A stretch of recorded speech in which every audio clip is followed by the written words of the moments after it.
bago pa lang ko ni mata, 501 ko nagmata niya.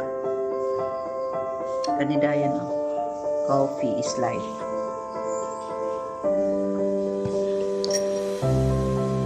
Nagsayo ko og mata, kay kung magdugay-dugay ko og mata, daghan ko dili mahimo.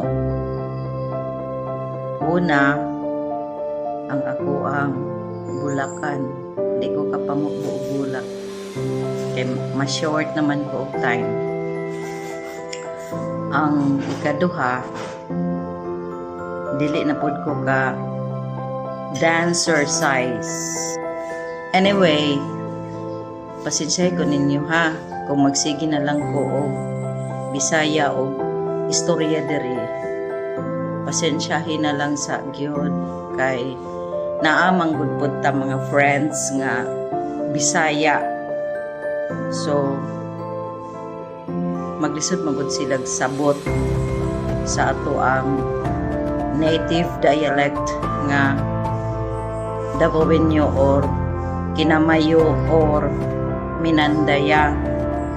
That is the reason why mag Binisaya ta diri.